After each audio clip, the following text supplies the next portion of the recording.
Welcome to Earth Converse podcast, where we explore our relationship and conversations with the earth, all in the hope of inspiring a deeper connection with ourselves, each other, and the earth that is our home. And today I've got great pleasure in talking to a dear friend and colleague of mine, actually. I'll say dear friend, he might not think so, but I love talking to him. And it's Roy White. And I have Louise Sutton to thank for our connection. Way back, Louise was on a coaching program when I was with Lane 4. And then when I left and started blogging, and she liked my work around mindfulness, and she said, you need to meet my boss. And my boss would like your work. And, he's into mind, body, and soul. And it never really happened, but we ended up in the same place. We now both work with Impact International. And we've got to know each other. And I think we do like each other. And we've spent lots of good conversations. And we sometimes write around sort of like... the connection with nature, or we have about walking and talking and connecting in that way. And I quoted Roy in episode 1. He's the no shit Sherlock. We laugh, that there's research out there that, it shows that we feel better in nature. Yeah. And Roy is a sports psychologist, and he runs the going the distance program for Impact. And so that's an integrated mind, body, and soul program. And so he's here with me. Last year, we had a conversation when I was wanting to do the Earth Converse anthology. So it was just a written one. And it was a great conversation, but we didn't intend to publish it in terms of because of the video noise. So he's turned up for another conversation. So thank you for your time, Roy. Yeah. No problems. It's nice to talk to you. And just a couple of comments on your introduction. So yes, I would say you're a dear friend. So I also enjoy our conversations. I'm a bit embarrassed that Louise describing me as her boss. I went to university with Louise. So I've known Louise since I was 18, and we did work together for a short period at Sony, but she joined Sony through our meetings beforehand. So Louise is a really good friend of a long standing. So be really nice to talk to you about something. And I'm not a sports psychologist. You're not allowed to have that title. Not yet. I'm training. I'm a trainee sports psychologist, and aiming to be the oldest person to qualify as a sports psychologist. But I do understand there's someone who is a little bit older than me who's qualified, so I either have to wait or just accept being second, which yeah. The wise old man. It's what I've aspired to be. Yeah, wasn't there a quote when I turned 50, sort of, would you ever want to be younger? I wouldn't. Yeah, I would. Would you? Of course. I have 3 daughters, and 2 of them are staying with us during this crisis. And one of them in particular, my middle daughter Clemency's really got into running, and I've always been able to beat all of them, and I can't do it anymore. My knees hurt, and so just physically, just I'd like to be a bit younger. Yeah, but no, it's a nicer place to be mentally, I think. Yeah, mentally and emotionally, and yeah. So we talked about when I last year when I said, "Oh, do you converse with the earth?" And you went, "No, not really." But as it transpired, you are connected. And I suppose, how is that relationship been with nature from when you grew up? And yeah, no, I think it was a really nice discussion. It did make me think a lot about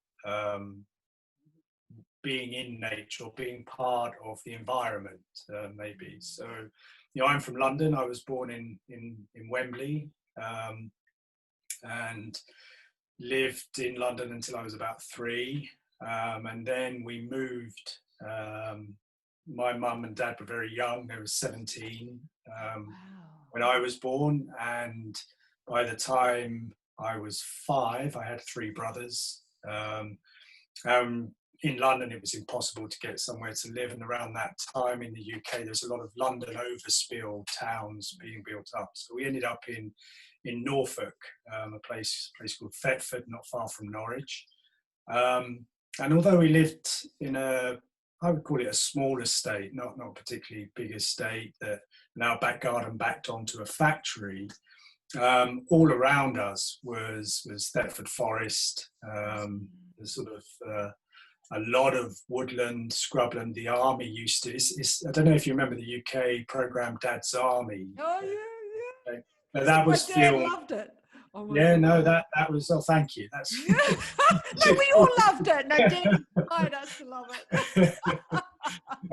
But that was filmed around that area, and there are 3 rivers that go through Thetford, and there's lots of common areas. So, with 3 brothers and lots of friends, similar age.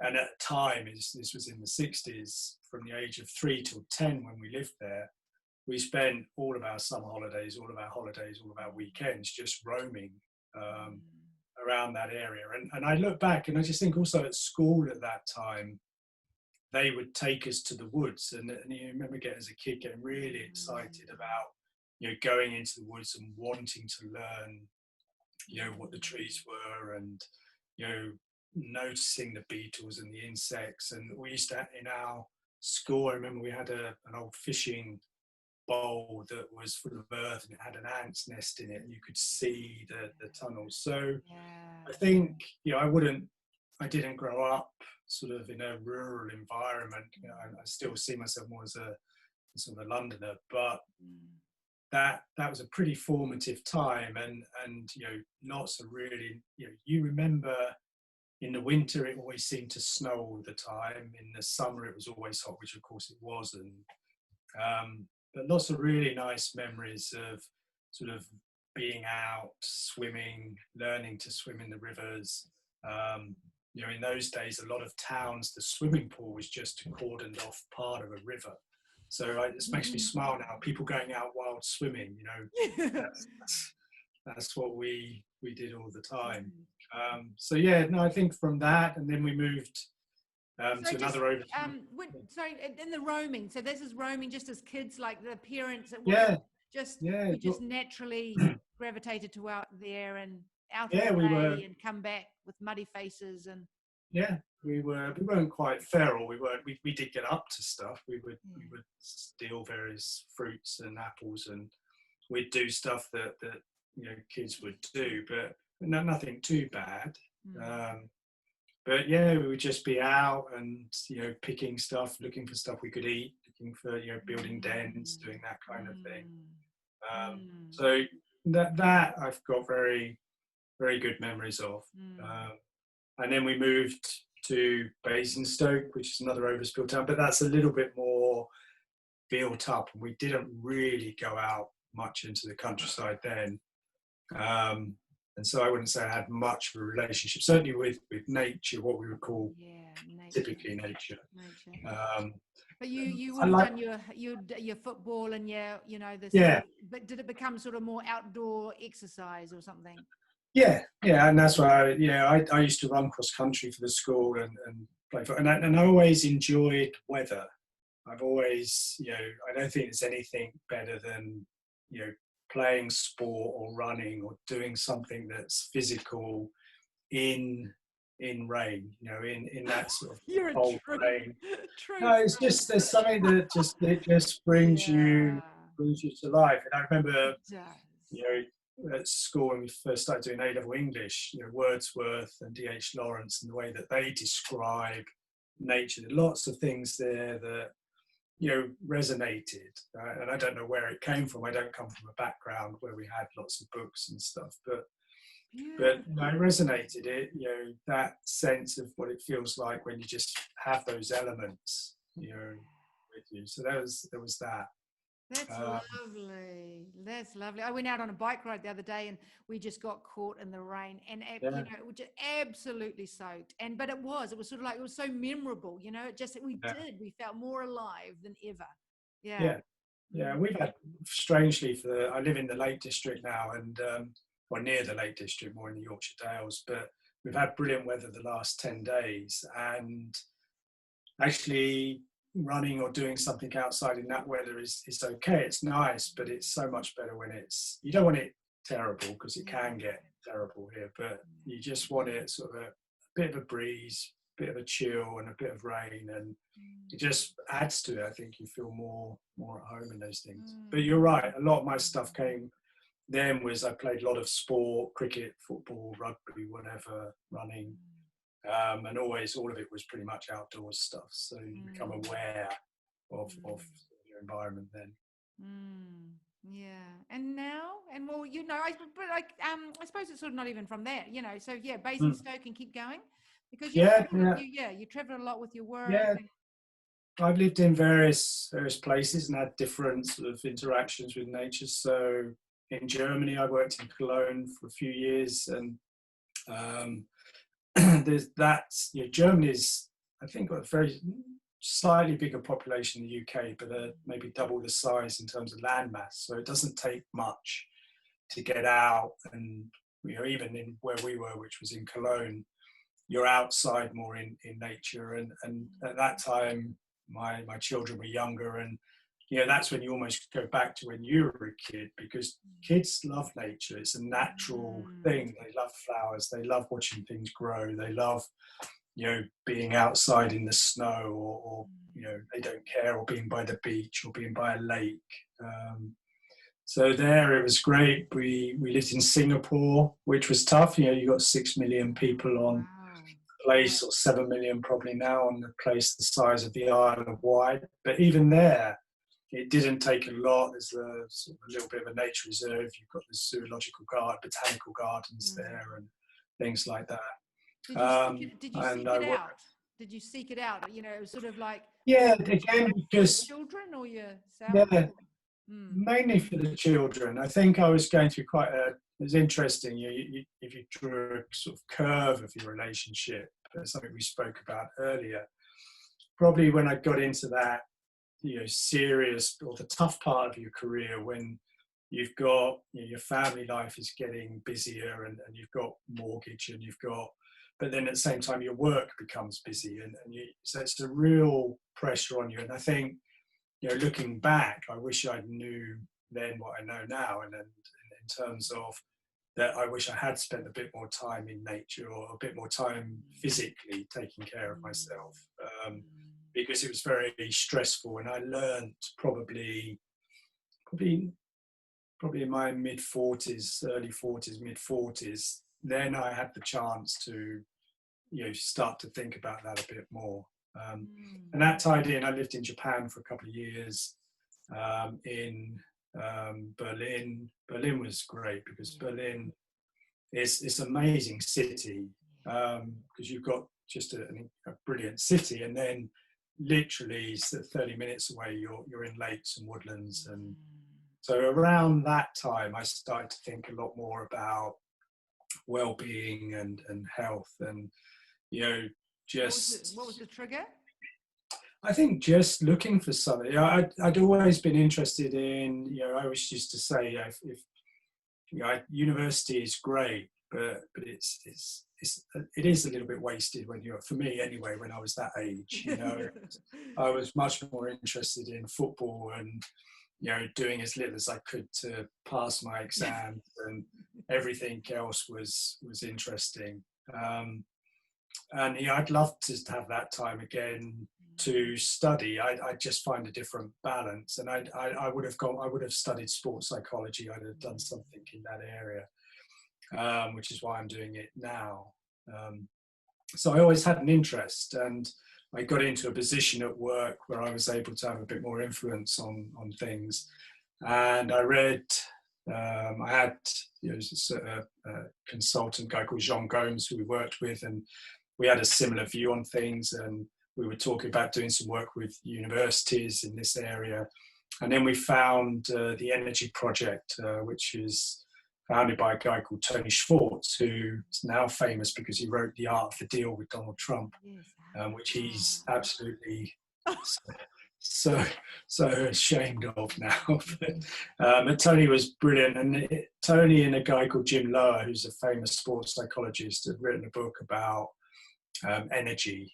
And I read the book, and it just made a load of sense about managing your energy, not your time, about different sources of energy, from physical to mental to emotional to spiritual. And it's a little bit of a confirmation bias, because it agreed with everything that I thought, so therefore it must be good, it must be right. But I was in a position to introduce that into Sony, and we ended up, thousands of people in Sony Europe going through that sort of program. And there's lots of elements of that around connecting with sort of deeper things, not just nature, but things that are important to you.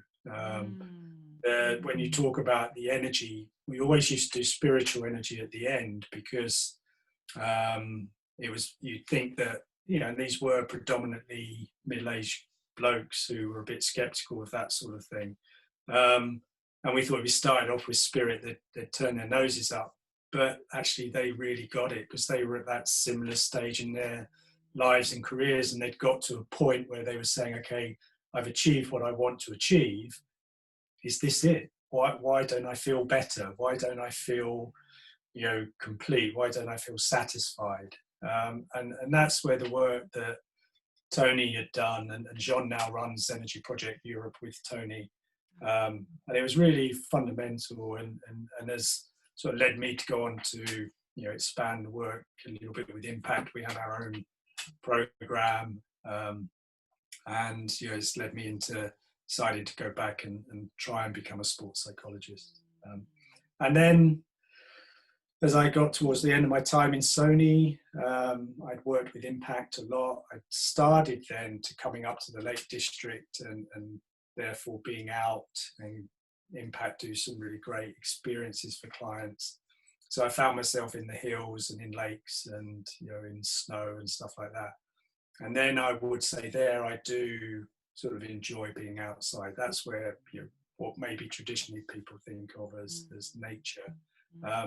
I would probably not talk so much about nature as just talk more about being natural.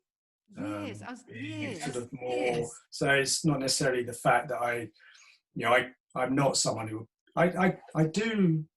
I can remember as going on cricket tour, and when I was about 19, and having a girlfriend who was at university, and we were breaking up at the time, and there was a telephone box, and it was in May. So in May it was actually hammering down with rain on the Isle of Wight. And I went to the telephone box, and we were having a tough conversation, and the rain was just sleeting and it just made it seem even more real. It's sort of like, the fact that it was part of the whole scene, which might be just being a bit of a drama. No, that sounds very romantic. In fact, it sounds like a movie scene, here he is, and It was very romantic. Yeah. She was dumping me and telling me she was seeing somebody else, and had been for months. So it was, but I'm over it now. I'm over it. Oh, I know you. Yeah, you did a poem, didn't you? But I think it's I like that sort of to be natural, because it is not only we are all nature. Everything. There's nothing that's not nature, and so to actually tune into our own naturalness, or our own true nature. I mean, even the book that you're sort of going, the confirmation bias is just telling me what I agree with. But actually, that's just like a mirror for what you already know, isn't it? It's a trigger for actually, this is important to you. Yeah. To remind you of that mind, body, and soul, that energetic thing. I think you're right, Penny. And I think that's sort of shown by the fact that, quite a lot of people, when I eventually left Sony, it had been 10 years since we'd started that program.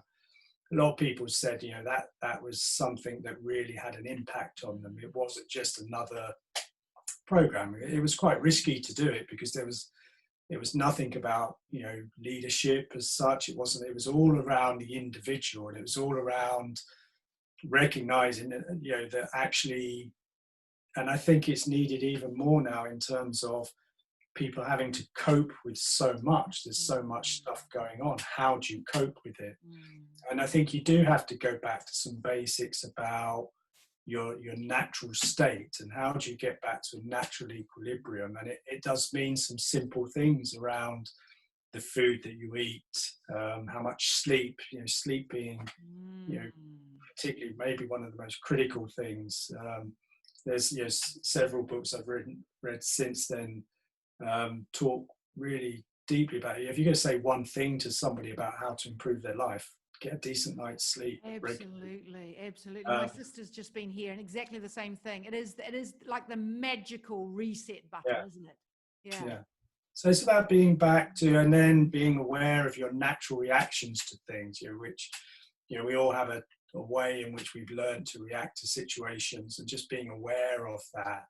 And then particularly I reframe it now, and the work that we do at Impact talks about physical well-being, psychological well-being, and philosophical well-being.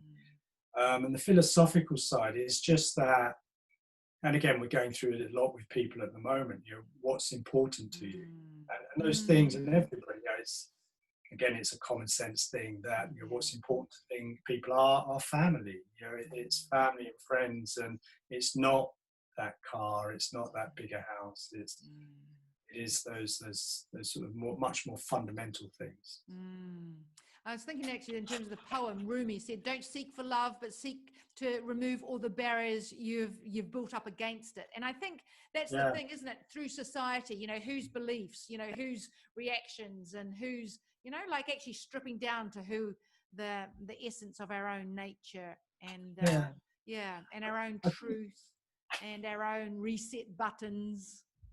Yeah, I'd say you said to me once, you probably don't remember, but I don't remember you said it to me. I read it somewhere that you'd written about a vulnerability and the importance of vulnerability. And I think you were talking about it in relationship to love, but I think it's in relationships, lots of things. I think as humans, we almost seek not to be vulnerable. We build up things around us, and we build houses, we build lots of protections that stop us from being exposed to natural environments, or natural emotions or natural feelings.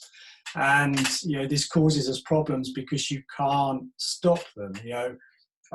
When I was in Japan, it was during the time of the earthquake and the tsunami. I was in Tokyo. Luckily, I was in Tokyo. You got your weather then. Yeah, we got. Yeah, although the weather was beautiful. I got some. The weather that day was amazing, but this happened 250 miles north of us, but we still had a 7.5 earthquake in Tokyo, and I was walking on the street, and we always had the odd shake, and you never quite. I panicked when I first got there. I panicked everyone, and then I was just getting a bit more relaxed. But when I saw I just remember there was a elderly Japanese woman on the street near me when it happened. And I looked at her, and obviously I didn't speak Japanese, she didn't speak English, but just through our eyes, I sort of was able to, in my mind anyway, I said to her, "Is this serious?" And she looked at me and went, "Yes." But it made you really aware going through that experience, and then obviously with the Fukushima as well, that we have we kid ourselves. We are so vulnerable to nature, and we kid ourselves that we can stop things. And there's so many examples. What's going on now is another example. We had floods in the UK recently. I know in New Zealand you've had lots of earthquakes, and and I think rather than try, and I think maybe I haven't thought about this too much, but we have to learn much more to live with things and live more in a natural state of things, rather than what we seem to be doing. Let's put a barrier up so we can get rid of it, and then we can go back to living in the way that we were before. We'll never beat it. We'll never beat Nate. There will be something else. There'll be something else that will get us. For sure. We're just fooling ourselves to control, isn't it? We just, it's that sense of control. And the vulnerability, I was thinking straight to like a coffin, we even die and then, build ourselves Yeah. in a box so we won't, Yeah. nothing will come in. But eventually it does. It will, Yeah. but we are crazy to do that with nature, aren't we? And I mean, rivers are a great example. That sort of building up against it, and it will meander and flood, and until, there's a whole Yeah. rewilding, isn't it? And Yeah, but also, I mean, I'm sure you've seen there have been some fantastic pictures. It only took a week or so before you started seeing some animals coming into the cities, and you saw some deer in, I can't remember what town it was, but there's some deer or some goats going through a place, and suddenly, and you see it anywhere. If you leave a building for a year or 2 years, it gets taken over again. And I think it would help us to be a little bit, more relaxed and a little bit more at ease with our lives if we accepted, nature and the natural sort of order of things, rather than fighting against it and, seeking out stuff that really isn't that important. I think that would help us a lot, which is easy to say when you get to my time of life, when you've done all, because I can hear my brothers now really taking the mickey out of me, and that's all right for you to say, you're living in a nice house in the Yorkshire Dales, and you're very comfortable, and you're not having to do what we're having to do, and so it's, you have to be a bit careful of that. But it's But there's a sort of a nice journey, isn't it? There's kind of a typical human journey, isn't it? That we strive and we collate, we gather friends, we gather things, and then there's a sort of an eventual letting go. I mean, I suppose I'm sort of scaling up in terms of, the developed and the developing world, and the developing world saying, well, we want to consume, we want the standard of living, so we want to produce what we need to produce for that lifestyle. And then we're going, no, you don't need it, and sort of, where that, and I think also within the Western society as well, I think we have to be very careful around having a privileged view of something. If you're reasonably okay financially, then you hear a lot of people talking about, we need to buy from farmers markets, we need to eat fresh food, we need to prepare, we need to be doing lots, making our own stuff and all these things, and for a vast, I think majority of people in this country, that's just not feasible. People are, if you're not earning so much, there's lots of jobs now which are not so secure. People, have ridiculous salaries. They have, employment rights have really diminished in the last 20 years. Talking to people there about, be close to nature, or eat naturally, or you should cook fresh food from, if you've got 2 or 3 jobs, and just so that you can make ends meet, and you've got, you don't have that much money, then you're going to go with what you can. You've got, your time poor, your cash poor. So I think there's a lot we could do in terms of, and I don't want to get sort of political and liberal about it, but the more equal we are as a society, then I think we can help more people have lives that are more in tune with what they would want to do, from a purpose point of view, rather than, for so many people, it's basically day to day trying to get by, and so we have to be careful. I think, sometimes I find myself talking about stuff, or at work we talk about things, and thinking, I always use my brothers and my sister and my mum, my dad when he was around, of, as a reality check. Could I explain this to them? And they would just have so much fun. It would make their month, in terms of taking mickey out of me about some of the stuff. They will not see this. I guarantee they will not see this, because that would be my life over. So could they see it? Like, there's sort of something about, like, how do we, What needs to happen? Yeah, because it's a systemic thing, isn't there? There is a systemic political equality, and I believe, in Yeah. terms of, universal basic salary, and bring everybody up, and but how would we make mind, body, soul across?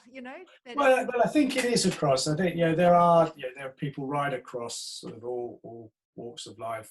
Where I live, yesterday we've had 5 or 6 days of really good weather, and our local farmers have been cutting the grass, getting ready for silage for the winter, and then some clouds came over and they were going mad. And these are people who, hill farmers around this area don't have much money at all, and they're very close to nature and reliant on all those sort of patterns. So, but it's just, I think sometimes we need just to think around how we talk about it, and the way we phrase it, and the way we position it, because I think, I think my brothers would get very much, how nice it is to be by the sea or be in the countryside. I mean, they do laugh when they come up here. It's sort of like you're in the middle of nowhere, and why would I want to walk up that hill? Why would I even want to walk to the pub? Why would I even want to do that? But I think it's just, I guess we just have to be, careful that when we talk around all of this sort of area, it doesn't become a middle class thing, or a thing that applies to a certain group of people. And how we're very aware that it's not always an option in the way that we position it for everybody. Well, I'm sure, like with COVID, I mean, there's a different experience, isn't it? It's sort of like we're not, it's totally different experience if you were in a big estate and land, or compared to somebody with 6 kids in middle of Madrid with in an apartment block with no terrace. You're going to have a totally different experience. I live about 30 miles from Barnard Castle, so you could, if you were rich enough, you could drive up from London and go and visit there for the day and check your eyesight and things like that. Yeah. So what do you, in terms of around mind, body, and soul, or going the distance, or the sort of integratedness, where it's about sort of both your inner nature and your, in the wider environment? Yeah, I think it, again, it goes back a little bit to what is natural, what is, how we would, if you go back to times when we had a simpler life, then it was very clear in terms, you had less options in terms of food and choice and these sort of things. And it was, people ate, according to seasons. They ate, there was no processed food. There was nothing like that going on. People would sleep more in the winter than they would in the summer because it was the nature of what they were. And we had, so I think, more natural lives. As we've become industrialized, then we've become more artificial. We've, artificial light, things that we're doing. And I think, you don't want to, I'm not saying we should go back to those times where, there was obviously lots of convenient things we didn't have. But I think getting in touch a little bit more with our natural sort of flows, our natural tendencies, our need to be physical, our need to, to be to be active, and the benefits that has, and you look now how far we've gone away from that, and the cost that's putting on for individuals and for society, in terms of, we all know about type 2 diabetes and obesity, and that has very strong links to cancer. There's also links to people who are suffering more due to COVID, of these things, and that's because we've got further away. We're eating more junk food. We're not being as active. Potentially we are chasing things that are not as relevant. And I think we need to find a way in which we can help people to be more active, to be more outside, more doing more natural type activities. And less concerned with building walkways that move or escalators, or but make it easy for people to be active in towns and cities. We're not going to change towns and cities. And there's some really good work being done all over the place, but someone I really admire is a woman called Nanette Moutry, who's based at the University of Edinburgh. And she talks a lot about, we focus, you see people getting focused on exercise, and you need to exercise. And she doesn't like the word exercise. She talks about activity. How can you help people be more active? Because that's a natural thing. And as long as you're moving, because exercise for a lot of people has, connotations of being in PE at school, or of it being painful. And there's lots of work from lots of other people around, that people equate exercise with being uncomfortable, with being embarrassed, being, it hurting. And actually gardening is a brilliant activity, walking, cycling. And how can we make that much easier for people? Because our bodies were designed to move, and if we can move, what we know, there's those strong links between the mind and the body. The better we are physically, it helps us mentally. Then mentally, when we're better, it helps us physically.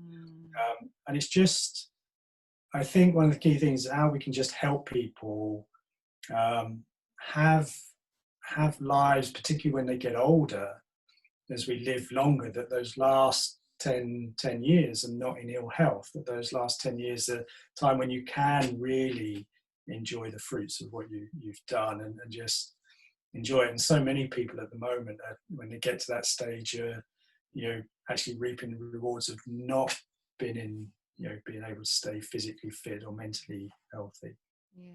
In your program, whether in terms of the energy program or the Sony or with Impact, is there examples of where people have sort of changed their habits? And hundreds, and both from the work that we did in Sony, and those were documented in books. Tony and Jean wrote a book which had lots of examples of Sony people who changed their approach and their lives. There's a story of one.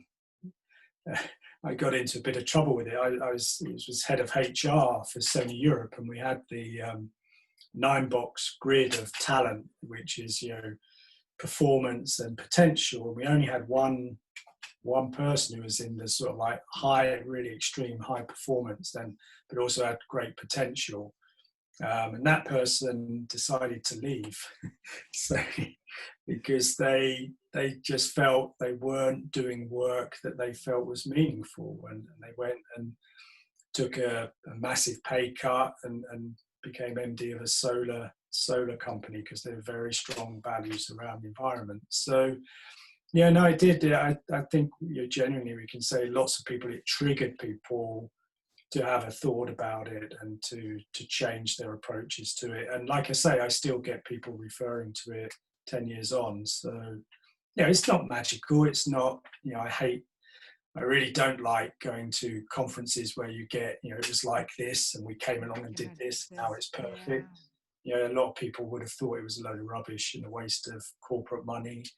But I think there were quite a lot of people who it did just make that it was a chance. We used to describe it as a chance just to take a time out and think about what I'm doing. And Tony and John, there's the phrase the Energy Project uses a lot, is the life I'm living, worth it? Is it worth what I'm doing to live that life? And people, don't get a chance to get off the treadmill and think about that. And coming back to things that we talk about, I think what people tend to get back to from the programs that we've run is a more natural state, is a state of family. We always say family is really important, but do we live that life? Do we live those values of family being day-to-day choices related to it? Sort of it's a permission to be yourself, isn't it? I think.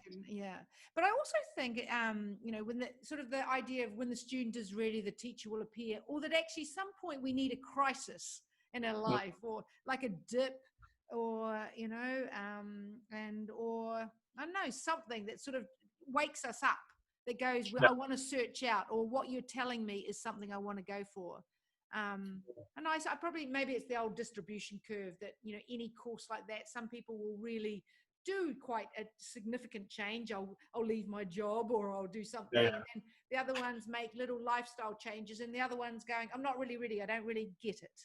Yeah. Mm. Yeah. And I think I think that's, and you accept that, and it's not, that it's not right. There are some people who are very, very happy with their lives, and they would be very different lives from the ones that I want to lead. But there's certainly enough people, I think, from the programs that we've run that have sort of shown that they do want to review what they're doing. And I would say, if I looked at the program, typical programs that you and I run, you always got 10 or 20% of people on the program who are just there because they think they ought to be on the program, and they're not going to get a lot out of it. There's 10 or 20% of people who you could basically turn up and do anything. Yeah, but just it's like a And spark. and it's the people in the middle that you're trying to shift. That if you can shift them, then you'll bring the people from who aren't that interested. If you don't shift them, then you might gravitate down. And I always think that sort of those programs were always pretty successful in that enough people seem to get it, seem to think, okay, this is something, they got something out of it, even if they, there's so many stories of the brilliant story, or for me a really nice story of she is a woman who works in HR, and we used to run 3-day programs when we used to do the energy project work, and we'd introduced this idea of getting people into exercise. So we got them up at 7 o'clock to do a circuits class, and they did this for 2 days. And then come the second day, then that's when the DOMs started to kick in, late onset muscle stuff. And I remember this woman, I won't name her in case she hears this, but she came in and she was laughing. She was laughing so much with a friend of hers. And I said, why are you laughing? And she said, I can't tell you. I said, no, come on, what were you laughing about? And she said, well, I just tried to go to the toilet, and I couldn't sit down far enough to go on the toilet. I had to hover because it was hurting so much to sit down. And then I heard sort of perhaps about a year later, this woman had gone from feeling like that to running the Great North Run, and she was chuffed to bits. She was from that part of the world, and she was so, such a journey for her. And there were lots of stories like that of people. I always worry a little bit when you talk about the physical side, but I think there were stories also of people, spending more time with their children, just deciding they were going to combine doing physical activity but do it with their children.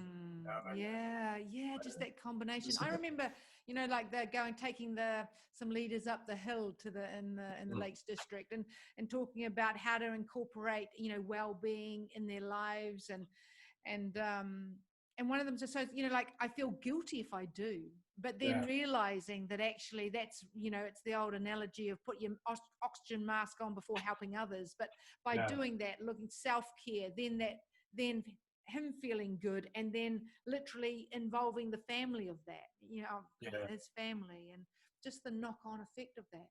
Because I do think actually the HR and L&D create a social good for the world, because most people will see, that's the first time they do any personal development is through the work, through the program that HR send them on, isn't it? Don't they? Yeah. And what was the statistic Andy said about of impact? The most people, their first leadership program is when like they're 42, which is interesting from a soul perspective. I mean, Osho will say that actually 42 is our soul year. That actually we're open to that. We're open emotionally and physically around that. Is it Hitchhiker's Guide to the Galaxy where 42 is the answer? Oh, really? Is it 42? I might be getting it wrong, but I think it's 42. Yeah, no, I mean, what does that say? The number of people who are put into jobs to lead people, and without any train, you wouldn't put people to drive a train or try and fly an aeroplane without extensive training, and yet we'll put them, together with groups of people, and yet we all know the impact leaders have on groups of people without any training whatsoever. And I actually think majority of leaders do remarkably well given the lack of support that they get. Yeah, for sure. I think a lot of the people we meet do great stuff. They do it intuitively. And it doesn't take a lot to just give them a few things that they can do. But yeah, you're right. I think and that there is again an image around self-reflection, an image around contemplation, particularly amongst men, and if you've got middle-aged men in leadership positions. I'm caricaturing a lot because I know a lot of middle-aged men are very, very self-aware, but we tend not to talk about stuff in the same way. We have fixed views on things, and I think anything we can do, I think you're right. If we can help people reflect a little bit more on themselves and what values, what they want for themselves out of work and out of life, then I think naturally, because people generally and naturally, they will go and be more like that in the workplace and won't feel that they have to be a boss. They'll feel much more about creating environments where people can go and do work, people can go and learn, rather than just do as they're told. And there's authenticness of it. And I mean, you are, and not to generalize, I mean, it's the middle-aged white man that, we want them to reflect. The world would be better if that, if there was more reflection. Yeah, there's more reflection. We got out of the way a little bit maybe, and or became aware of how lucky we are, how privileged we are I find myself quite a lot now, thinking, and I get asked to do some various things, and I don't often say yes, because I sort of think we just don't need another person like me doing that, and I'm much more interested in creating space for other people. I need to get out the way more than anything. But yeah, I think we could all just do with reflecting a little bit more, and I think when we do that, I genuinely believe that 95% of people get up to do good stuff. They might be different things to the ones that I do, but I think throughout my life, people I've met, nearly everyone I've met, really, wherever it was in the world, wherever I worked, I used to have this image of Japan of the salary man and people, and it was it's shocking when you get on the Yamanote line in the morning and you are squeezed in to the train, and everybody's in a dark suit and white shirt, and you could see millions of people and not see another non-Japanese person. And people work till 10, 11 at night, and you think, well, this is so different. But then I used to play football at the weekend, and the guys I played football with were just the same as the guys I played football with back. We went to I couldn't speak a word of Japanese, but I understood everything that was going on in those discussions. Just generally, because they were taking the mickey out of somebody, or they were joking about something, or they were talking about drinking or football or this thing, and then we would be in the parks playing football, and it would be full of families out picnicking or doing bait, and I had this really stupid realization, actually, they're exactly the same as I. It's no different. My image of Japan and Japanese, that people didn't have the same type of family lives. I'm ashamed now to think that I had that view. Of course they do. Of course they care as much about their children, and perhaps even more so about their parents than we do in the West. So I think people are generally looking for the same sort of thing, and therefore the more we can help people and give people opportunities to do that, get more in tune with their what's important, and that for me would be the natural state of things rather than anything else.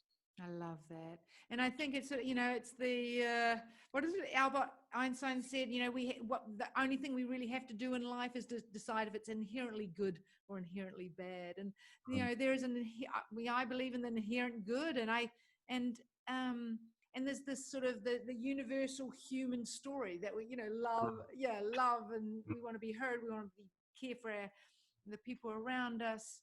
Yeah, and also that university and that sort of uniqueness, that they can coexist around that. Yeah, lovely. Just before, I guess, sort of just anything of the no Sherlock studies, anything that is, or the studies that you've been reading, anything there that sort of sparked your interest before we close up? No, I think there's always interesting stuff out there. There's always interesting things, and most of it, again, you use my brothers and sisters as a check on stuff, and or friends. I've got some friends who will tell me straight what they think of what I'm saying, and they quite often I'll say, well, there's a study that says this, and they'll go, really, you needed, so they just really go off on, you needed to study to know that. And we've been, some of the work we're doing in the sports psych group that I'm in, we're looking at the importance of groups and the importance of your network and the quality of groups that you're involved with as a barrier, as a helping you when it gets stressful, helping you to be resilient, helping you to deal with transitions. And if you've got one or two or three, or this is not necessarily a fixed number, but if you've got some groups where you've got some really good relationships that are not to do with necessarily the area that you're working in, if you move from another area. So in sport, the thing that we're quite interested in looking at is for young players coming towards the time when they might not make it as a player and they're let go. If you've been from the age of 3 in an academy thinking, I am a footballer, I'm going to be a footballer, and then at 16, 16, you're told you're not going to make it, that has potential, real potential, long-term impacts on people. Yeah, like kicked out of the nest sort of thing, Sort of well, it's the ultimate fear of, animal or human fear to be abandoned or disregarded. It's your identity. We would say, the view is that it's your identity, and the studies are starting to show that if people have got connections and groups of people that are away from that are not, so you're not just, I am a footballer, but actually I'm also part of this family, I'm part of this group of friends, I'm part of other sports maybe, or other things, then that acts as a buffer. And if I tell my friends and my brothers this, they say, oh, what you mean, if you've got good mates, it helps you when you get through difficult times. That's brilliant. Well done, Whitey. You've solved the world's problems again. So. Oh, the good reality check. Good mirror. Again, well, it actually does. I think it's quite useful. I mean, you have to be careful about confirmation bias and face validity and stuff, but actually it's a good, sometimes a common sense check. Does that make common sense? Then really? I think it does help you sort of recognize but it's interesting, because there's lots of work now around resilience, around connection and belonging, isn't it? I mean, we just we that sort of because I think that as the pain of the world is our separation from our own inner nature, or separation from our head to our body, or separation from me thinking that I'm different from you or other people. But actually there's this sort of real sense of wanting to be connected and belong. I think some of the areas I think are really important to look at are which we touched on, around people being able to talk more about this type of thing, and being able to talk particularly about feelings. I think there's a lot of work for us to do in that area and make it normal, not make it, again, where I come from, it's like, get lost. If you put it in a certain way for people, they're not going to do it. But still, there should be ways in which people can talk openly about how they're feeling. We've got massive problems in terms of particularly young men taking their lives and not feeling that they can talk to anyone about it. So, I think this whole thing about groups and contacts and communication and talking and dialogue and those sort of things, the more we can help people see that as more natural and not as a sign of weakness, as a sign of,